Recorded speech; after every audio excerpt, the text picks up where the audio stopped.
started in Round Lake in August of 2016 is when I officially started my full-time career there. I grew up in the area though, and I was also a fire corps when I was in high school. So. Oh, great. Where'd you go to high school? Raleigh High School. Uh-huh. Yeah. God, you really stayed at home. Yeah. Well, for a brief while I worked for the Antioch Fire Department after high school, and then returned back here. So. All right. Well, we thank you for doing what you do. I don't know your familiarity with the CERT program, but we provide collateral services, and we really enjoy doing that, working with all the firefighters really throughout the county. So we thank you for what you do, and we appreciate the thanks you give to us. So just tell everybody back at the department that. Yes, absolutely. Thank you. Okay.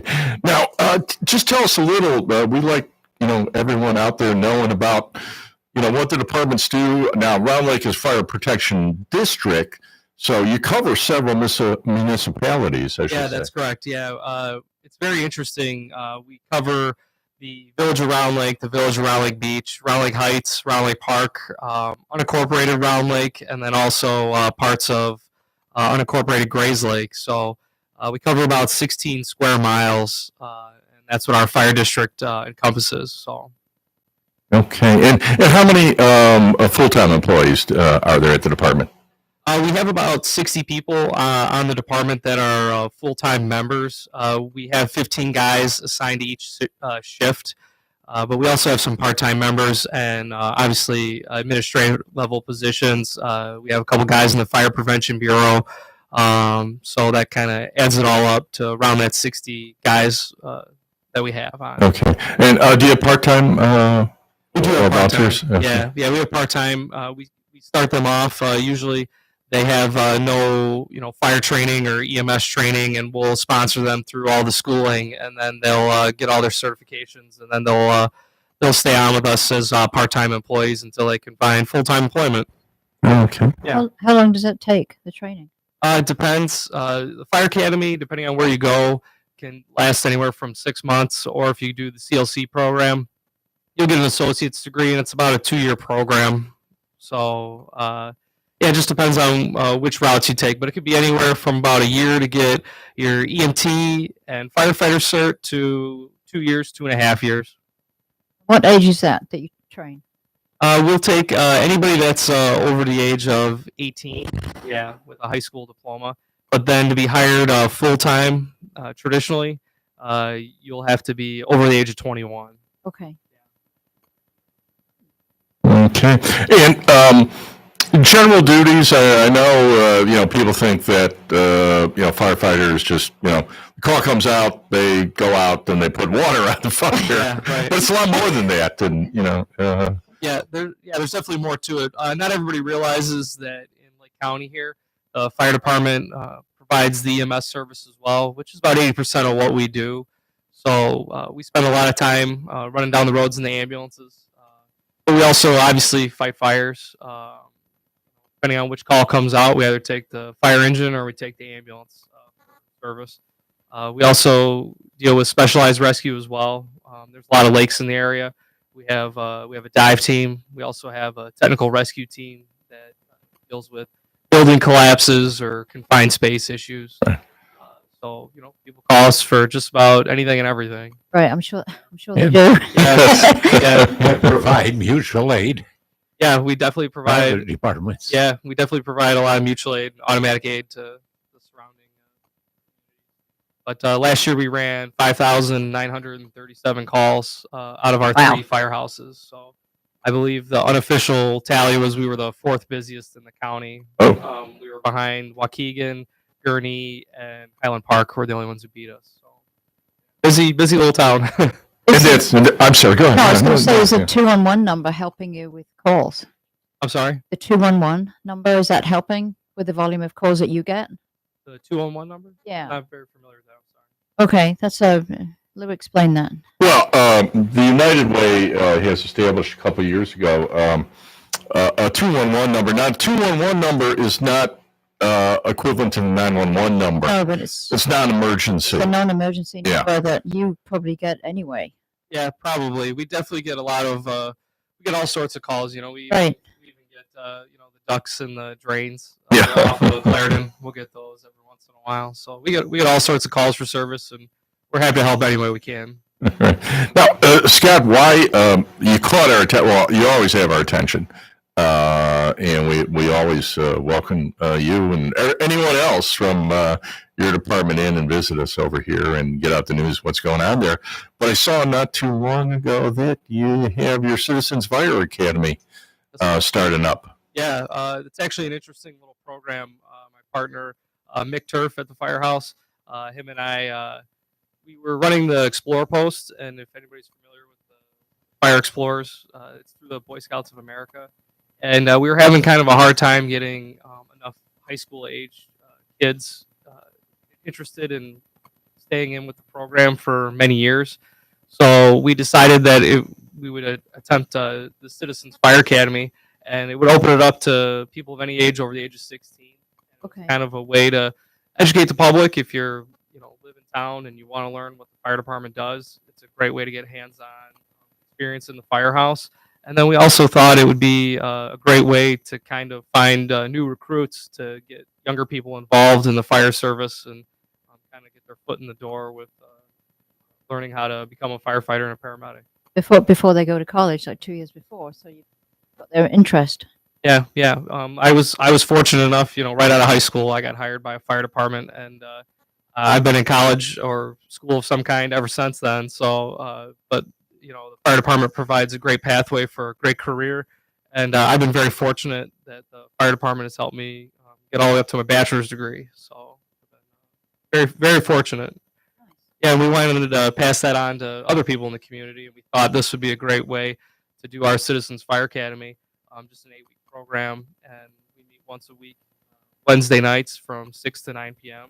We cover a range of topics involved with firefighting or EMS and technical rescue, and people get to actually put gear on and do hands-on activities, kind of simulating what we would do at a fire or on a rescue call, and it's a great way for people just to see what we do and see if that's maybe something they might be interested in doing for as a career. When does that start? It starts April 3rd. Okay. Is when the program starts. We're taking applications right now. We had a Facebook post that came out, which is what I think you guys saw.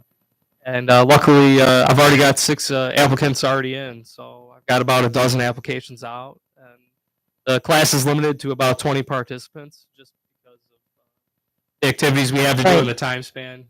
We don't want to have more than 20. We think that's a good number to make sure everybody gets the experience that they wanted out of it. We did, John and I did the Citizens Police Academy in Underline, and that was like a 6 to 8 week course, and that was really an eye opener for us. Yeah, definitely. Not everybody realizes all the stuff that the police department or even the fire department does, and everybody thinks the fire department's just there to put out fires, but we definitely provide all sorts of services to the community, and we just want to demonstrate that for everybody. It's a great idea. We should announce that again before April 3rd, unless you're almost full by then. Now, you've been able to run that program once before, is that correct, Scotty? Yeah, we started it last year. It took place of our Fire Explorer. So we started last year. We had 10 participants last year, and we got great feedback from them. And we're hoping this year that we can just keep on adding on and get to that 20-person mark and keep on just educating people about the fire service. And how long is the program? It's an 8-week program. We start April 3rd, and then we run 8 consecutive weeks every Wednesday night from 6 To p.m. 9. to 9 p.m. Mm-hmm. Yeah. Is that what you guys have your program going? No, but I heard you say that. It's like it's a good amount of time. It's not too long, but it's a good amount of time because you think it sounds a long time, but it's really not. Yeah, we thought the 8 weeks, and we do it in April because we thought that would be great before summer vacations hit. Right. And we the classes develop so that way it builds on the skills we learned the week prior. So we wanted everybody.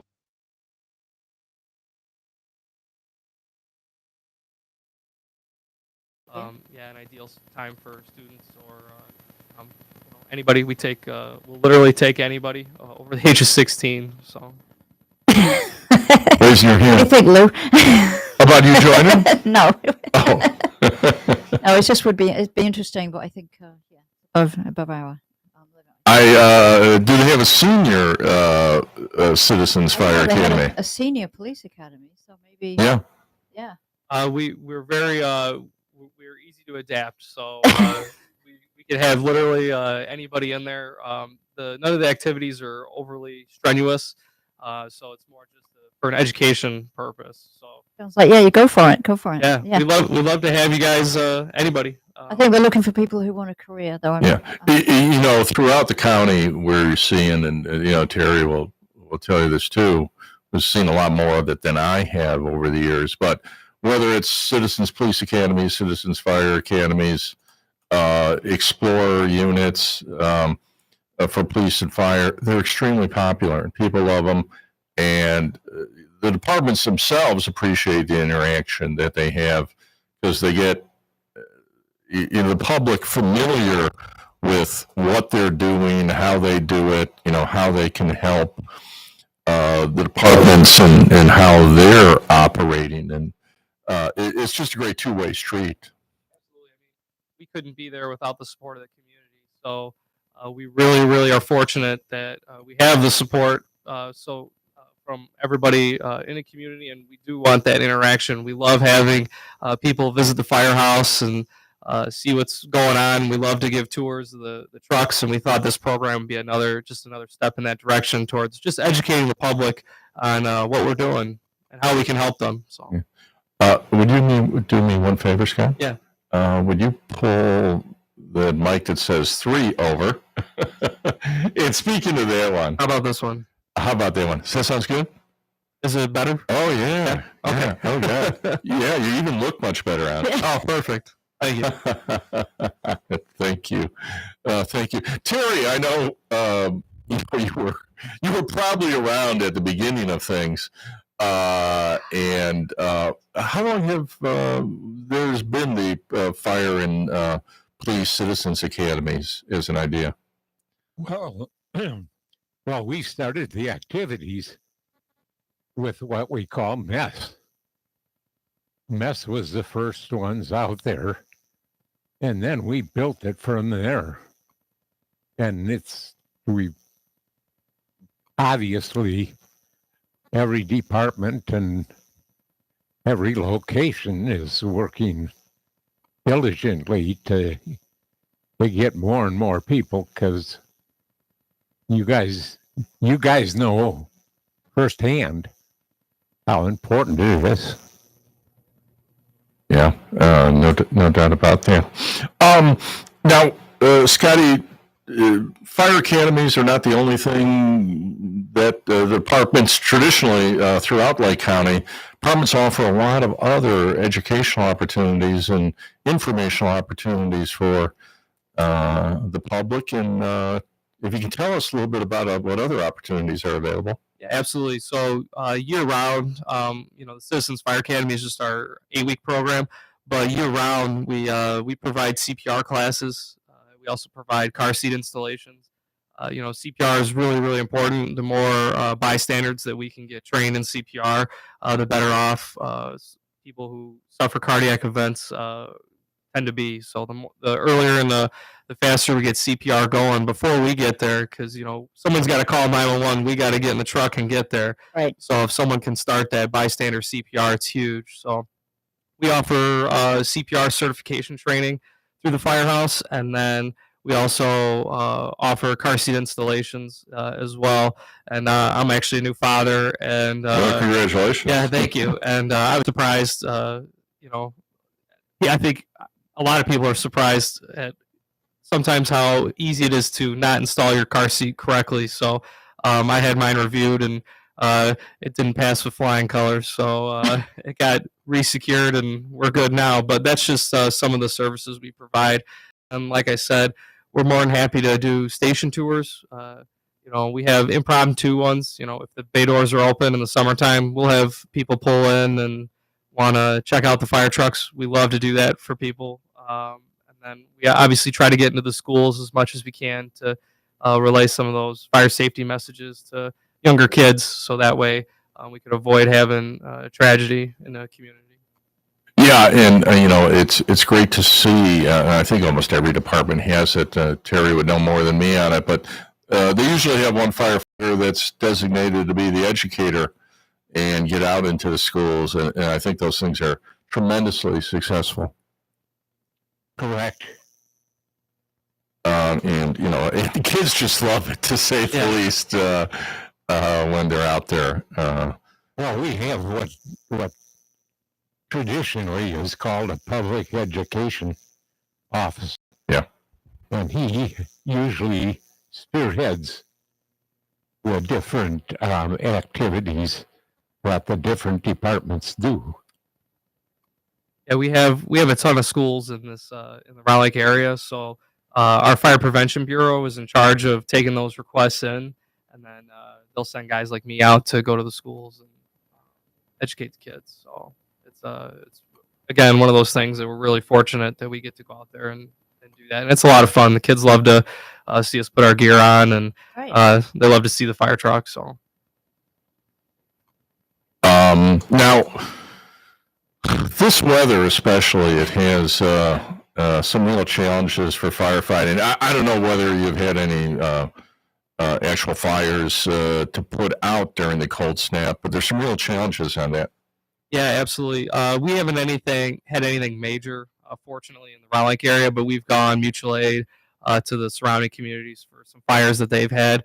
The cold weather definitely makes it much more difficult. Water freezes, so roads get slippery and guys get cold really quick. So it can make it pretty challenging. But with you talked about it earlier, Terry, was the mutual aid. We're really great working with all of our neighbors, and we get the help from all the other guys, the surrounding communities. They'll come out and help us. We'll go help them, and it makes it much easier for everybody. Okay. Well, I'm sure you can't wait for spring. Actually, I prefer the cold weather fires. You can always put more on. You can only take so much off. Yeah, summer, I'm sure. Yeah, in the summertime, it's fires are obviously very hot, and we put all that gear on. And as the gear's gotten more and more advanced in its technology, it actually encapsulates us more, and the heat stays trapped inside on your body. They're finding firefighters. Their core temperature can stay raised 3 to 4 degrees for hours after a fire, and that's why firemen suffer from cardiac events, heart attacks. Right.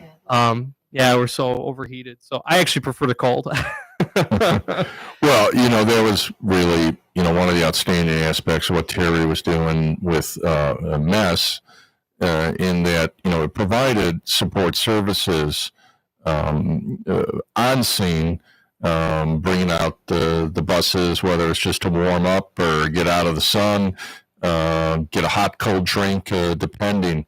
And it's really vital to have those. And because, listen, we have your thanks. You guys are just out there and you're going to battle it as long as it takes. And that's, what can we say? MESS services, the rehab services are huge. I mean, firefighting is definitely a very intense challenge, but you got to recoup when you can and then get back out after it. And you're right, we don't stop until the job's done. So, yeah, the rehab and the MESS, we definitely... One necessary part of rehab is being able to just sit down, take the gear off, and relax for a few minutes. Get the heart rate back. And absolutely.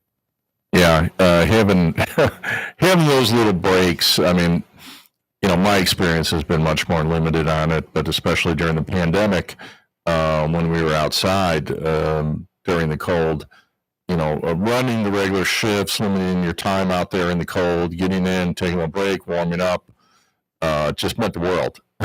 When you were, on an 8-hour shift out at an open air site, that makes all the difference, getting something to eat.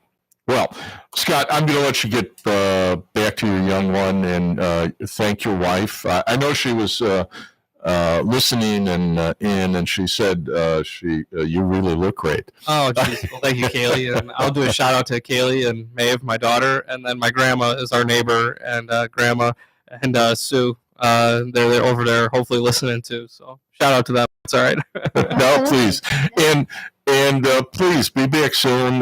We've it's been a few years since we've had the chief on, and listen, everybody's always welcome. Oh, I appreciate it. Thank you so much for having me, and I appreciate you guys helping us promote our program because, like I said, we're trying to get those 20 participants. And if anybody's interested in doing our Citizens Fire Academy, I'll maybe send you the flyer. I'll Okay. email you our flyer, and my email's in it. You can always call the firehouse and get into contact with me that way, and we'll get everybody who's interested situated. We'd love to have the more people join our academy. So Okay, Scott, thank you for what you do. I Thank you, appreciate you guys. getting over here tonight. Thank you. And again, thank you, Ryan. Scott Mapplethorpe, Round Lake area Fire Protection District, we thank him for coming over. We're going to introduce, we have somebody else special in studio tonight. So I know he's out there in the waiting room, but we'll get him in now. Yeah, come on in, Dick. A very new member, a brand new member of our 98.3 The Life family, and that's Dick Barr. I think he's well known. Get a seat, and I'll talk nice things about you in between, and get set up there. And oh, you got it on now or no? Down there. We still have a few bugs, but that's to be expected. So we're trying to work through them. Nope. Try one of the other jacks, maybe, or one of the other headphone sets. Does that help? No. Okay. Well, it is Dick Barr, who many people know throughout Lake County. We should say. God, you've been wearing several hats over the years, as they say, on it. But right now, you're best known for real estate services. Yeah, now. Yeah, can you please, speak just directly in tonight, if you could. Our mics, I think, are thawing out a bit on that. But we thank you for coming by because we thought, especially in the second segment, when we're talking about radar. I keep on wanting to say radar, but it's radar. We thought you can have some real good input in it. I appreciate the invite, Lou. Thanks very much for having me. God, you have that radio voice. Hey, you too. I was listening to you out in the lobby, which is beautiful, by the way. This new studio is awesome. Listen, everyone involved in it, our president, our technical crew, construction crew, they did a tremendous job. And we've been inviting people to try to come out and see the place because it's a community asset, really. Absolutely. WRLR is community supported, and we think if people get to see the studio and what we have to offer, they'll be supportive of WRLR, which we need. But what led you to joining up? How'd you hear about us? And Actually, a friend of mine, Scott Nichols. Yes. He had come up to me. I keep cutting out. I think my noise gate's pretty low. Oh. I don't know if you use it cutting out on your side too. No, I'm pretty good right now. Okay, so maybe it's my headphones. He came talk to me about a month ago. He was talking about the big work they were doing here, the build out, and I came down to look at the space, and I think what you guys did here was amazing. And so we do video and we do audio, we do podcasts, and I thought what a great idea to kind of bring a kind of a real estate market idea to the community. What we see in our neighborhoods is we see houses go on the market and we'll see them priced $30,000, $40,000, $50,000 too low. And I think people understand what's happening in that real estate space right now. So they might be letting their properties go too low. So we want the public to be aware and update on what the real values of the properties are in today's market. Okay. Well, I've tried to get over the years since I've been with WRLR, being an attorney involved in real estate, knowing how important it is. I've been trying to get a real estate specialist in to do a regular show because there's a lot of interest and demand locally on it. Hey, welcome, and you're going to be with us for our next segment. We're going to go to a few announcements right now, and then we'll be back with our second guest. So back in a few, everybody, after these messages. WRLR 98.3 FM LP, Round Lake Beach, Illinois.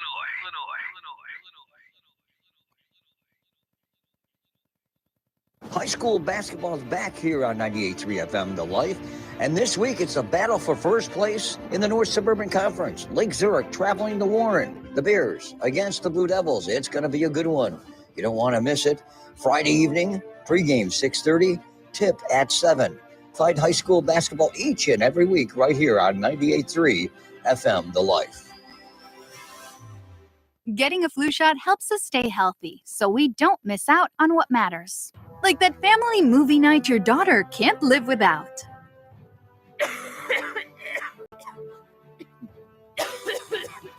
Yeah, can't do that. Every year, millions of people in the U.S. get the flu.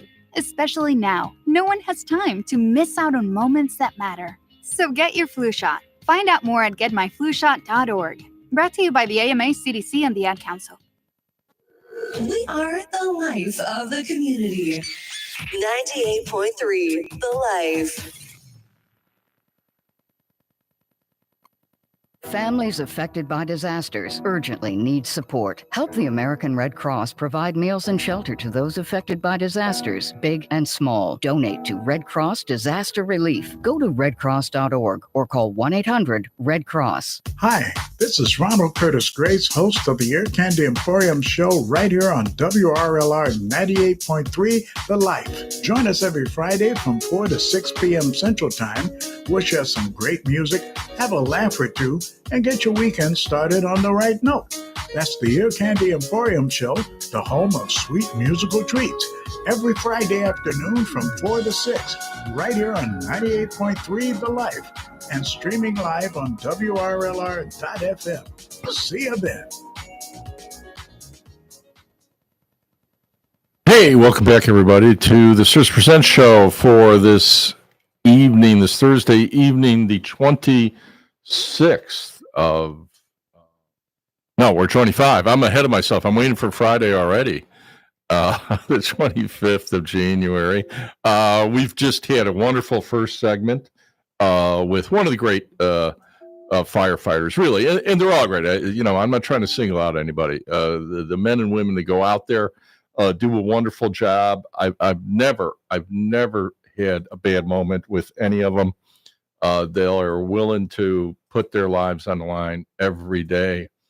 And we do appreciate it. So thanks for Scotty Mapplethorpe and for coming by, and certainly his department for having him over here. We're joined tonight by our senior advisor and consultant, Terry Cox, our contributing editor, Jill Hughes, Mary Beedman. Our producer couldn't make it tonight.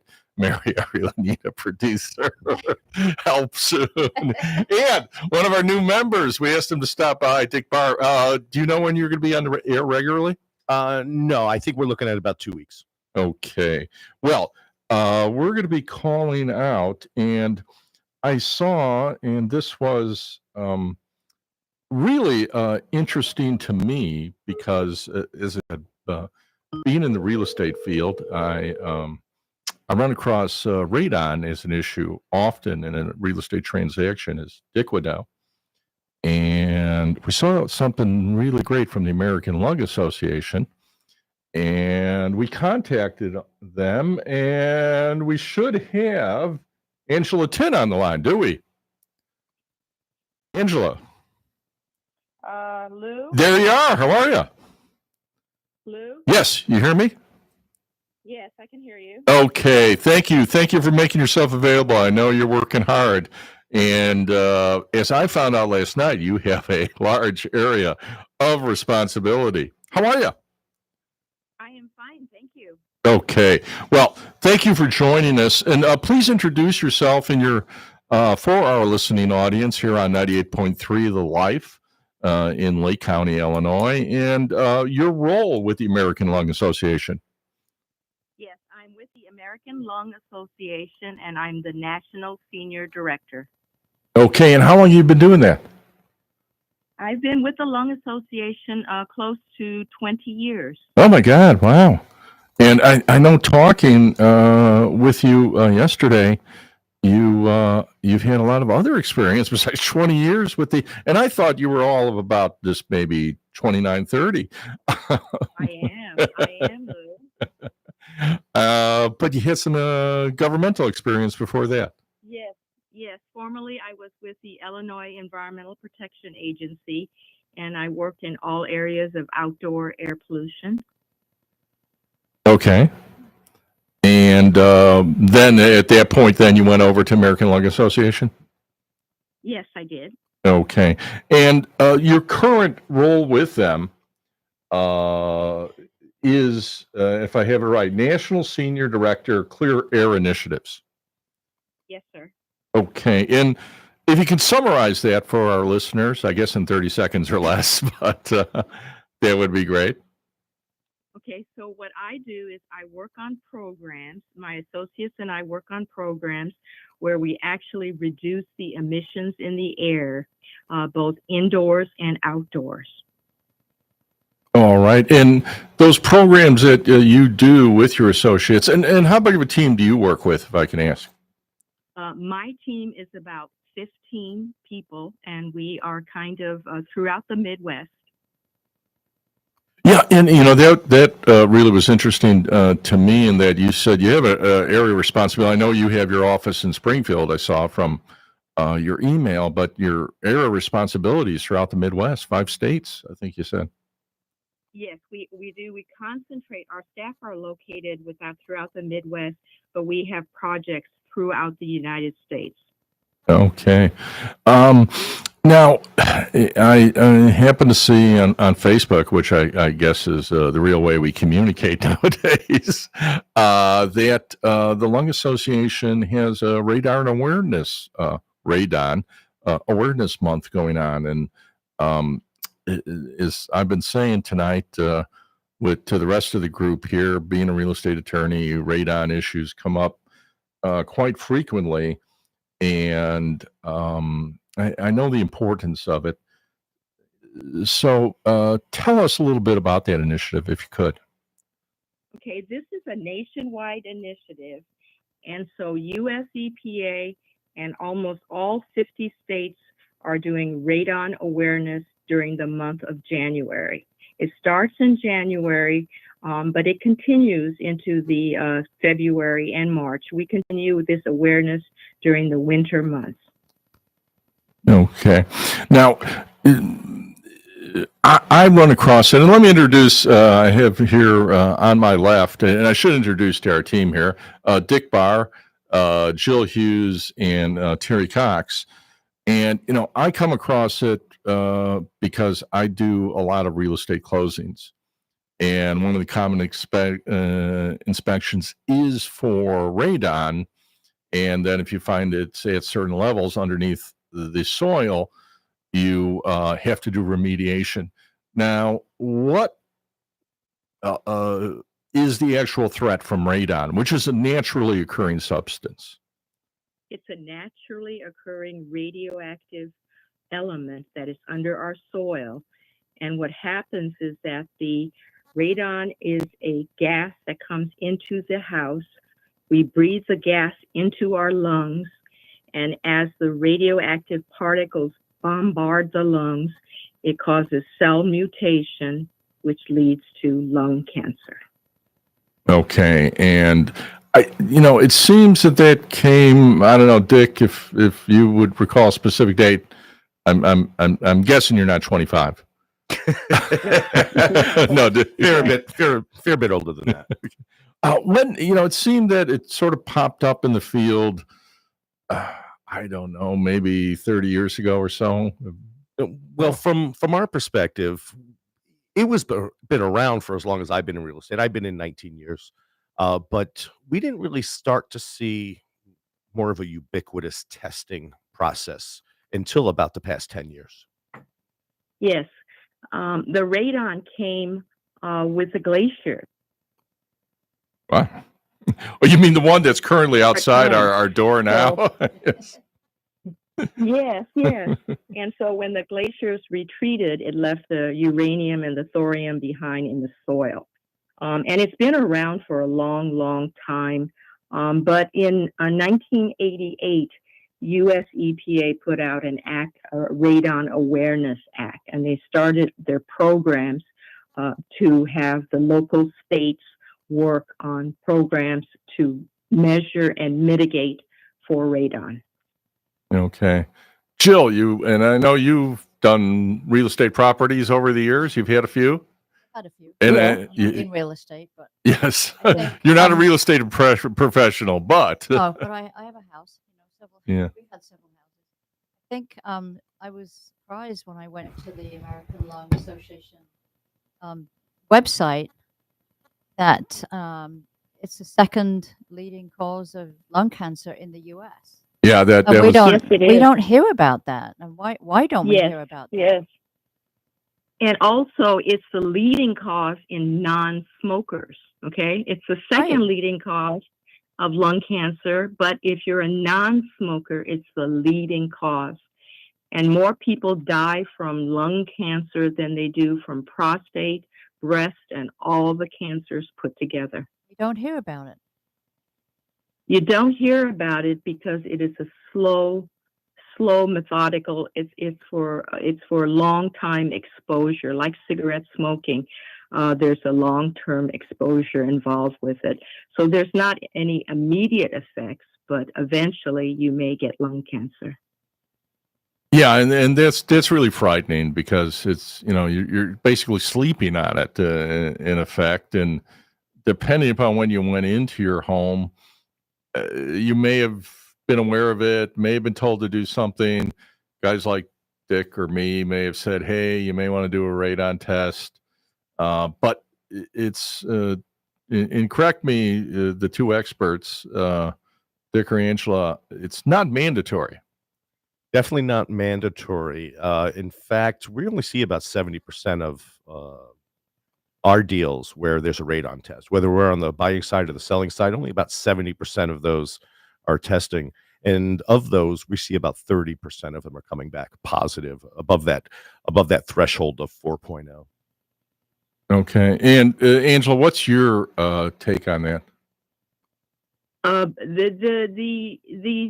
It's about 40% of the tests that are done by homeowners and by contractors in the state of Illinois comes back high. I'm not talking real estate. I'm just talking of all the tests that are done, about 40% is high, above the 4 picocuries. Okay. Now, when we get a test result, as I'm otherwise trying to get through my day, and then I get sent over by email, well, the radon results are high. What then takes place?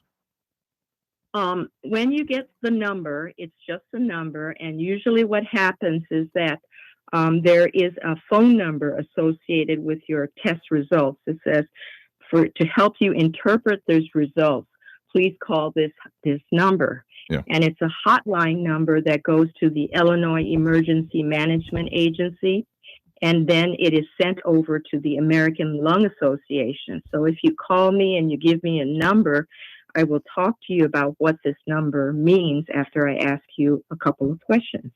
And what questions would you ask? I would ask you, first, I would say, what is your number? I want to know the number. Secondly, I would ask you, how long have you lived in your home? And I'd like to know, what is your genetic disposition? For example, are you a smoker? Are you a tobacco user? Do you have lung cancer in your family? And so if you have all those 3 factors, you can exponentially try to make a guess whether or not you will have lung cancer. But then again, you'll never know unless you test your home and do some follow-up medical procedures. If I can ask, I know you've not met Terry Cox, who's our senior advisory consultant, one of the really outstanding fire chiefs that we've ever had in the state of Illinois, particularly Lake Forest. Now, there is some awareness with the fire departments on radon. Is that correct, Terry? Well, we've been aware of radon since the 60s, I believe. Yeah.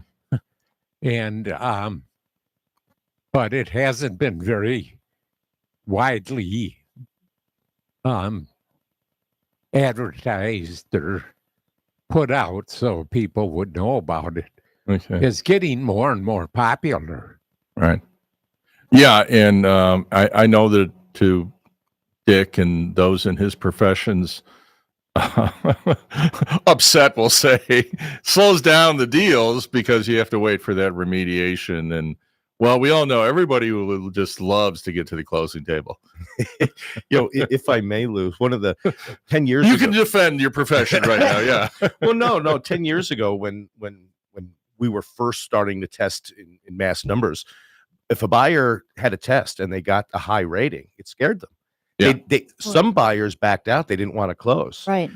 They were afraid. They said, "Oh, I got radon in there." To them, it meant like mold. But having a high radon level, in fact, I advise my buyer clients now, you almost want a high rating.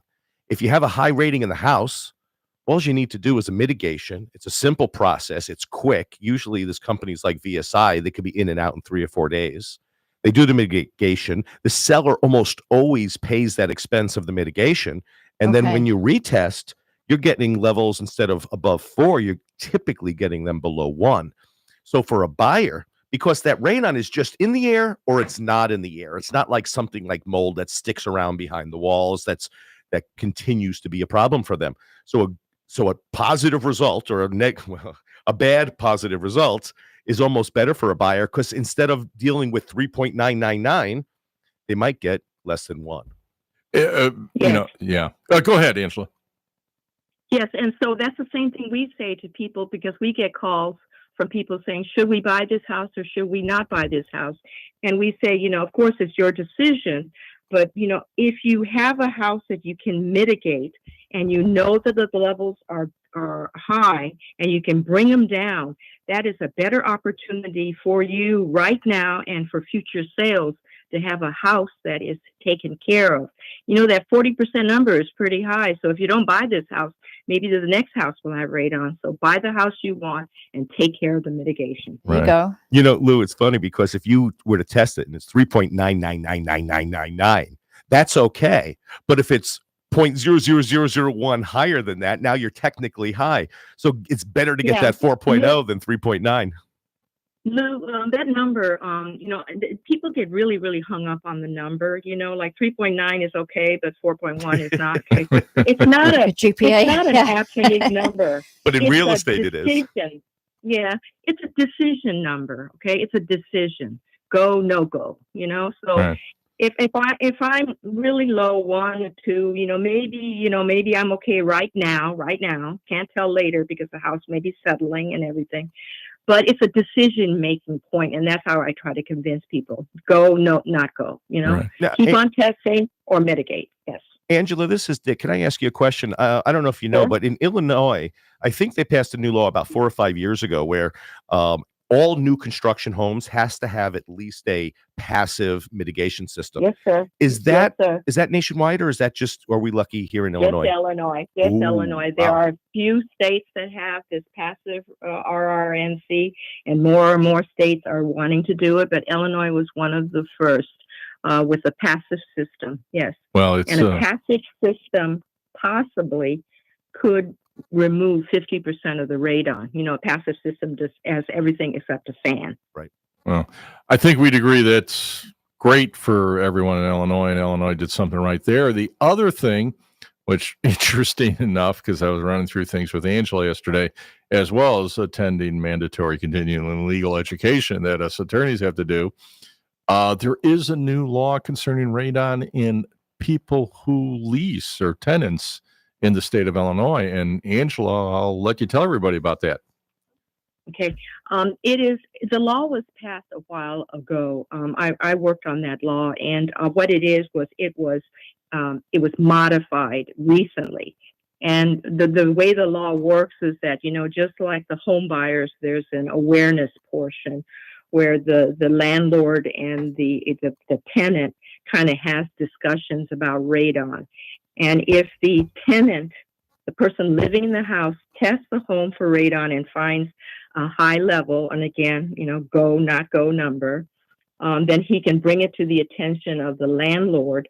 The landlord can then do a testing using a professional contractor, and he can debate that number, yes or no. If the levels are high, then the tenant has the ability to get out of the lease. All right. Well, because now when people call me and saying, "Well, I need to get out of my lease," I could at least say, "Hey, why don't you try taking a radon test?" That may help. It would give me something to say there. Now, the other big thing, and again, one of the things that we noticed when we saw what Radon Awareness Month had to offer was that. American Lung Association, I guess, in cooperation with Illinois Emergency Management, has a home test kit for people. It's relatively inexpensive.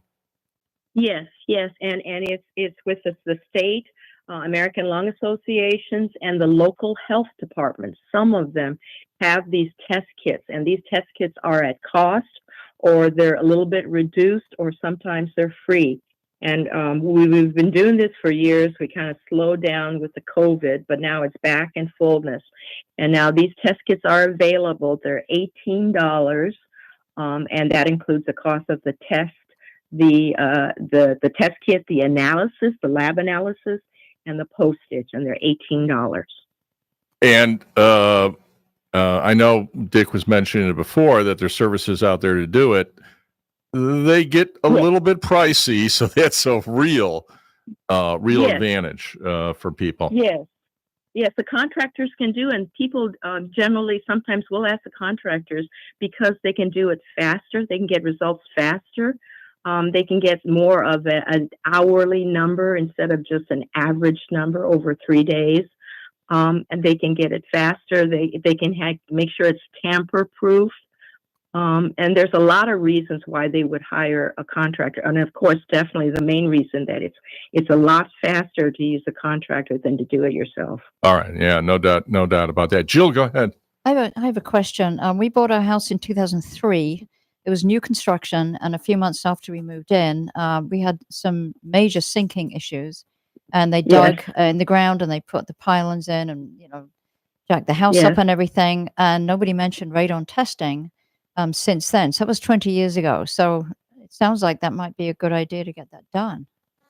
Yeah, definitely. If the foundation changes, if you have an unfinished basement and you turn it into a finished basement, if you make changes to your plumbing outlets, if you put in basement dewatering, and even if you're changing the outside landscape of your house, in addition to your house settling, those are all the reasons why you would have radon down the road and not today. Okay, Angela, I when we spoke, I told you this. Unfortunately, what happened? It's close to the top of the hour, which means we have to go. You have been wonderful. I have to have you back on soon. Any news that we can help with? This is community radio. We're a public interest. Service this show, as well as all of our programming here at 98.3 The Life. And please drop me a line, call me, however you want to do it. Let me know. We're happy to help. Thanks to everybody that we contacted initially at the Lung Association and who led me to this interview with you. So you have a great night. Thank you very much. Okay. Bye, everybody. Talk soon. Bye-bye. Bye. All right. God, great interview there. A little scary. I think we should do that. It's like, okay, you want to go home, and if you haven't gotten your test, if you haven't had your house tested for radon, maybe it's really something that you should do. And certainly, Dick will say, but almost everyone's doing them on a new buy right now, right? 70% is ours. Yeah. So that's an important consideration. Well, we're getting close to the time that we have to say goodbye. As always, you get a wonderful guest, and certainly we do. Scotty Mapplethorpe, Angela Tin, Dick said, welcome. Thanks for coming over. Thanks for having me, Lou. It was a lot of fun. Thank you. No, and we look forward to your regular show. And Terry, what's on tonight? Usually where are you going to be heading to eat? We're going to Fat Man's. Okay. We got the free bingo tonight. Oh, free bingo tonight. It's going to be a crowd rushing over there to meet you, Terry. Yeah. And Jill, where would you be dining? Dining. I think at my house. Yeah. Oh, okay. Leftovers from yesterday. Yeah, I know how that is. I frequently get in there. Mary, thank you for listening and telling us how well we were all doing. Now, we've been on 3 weeks in a row, and we're going to take a little bit break next Thursday, but we'll be back with the 8th, and we're already lining up a great show for the 8th. I've talked to an emergency manager from one of the larger towns inside Chicago, other than Chicago, outside of the Chicago city limits. And this will be about the second biggest, I think, emergency management agency in the state. And we'll get an idea of a municipality, I should say.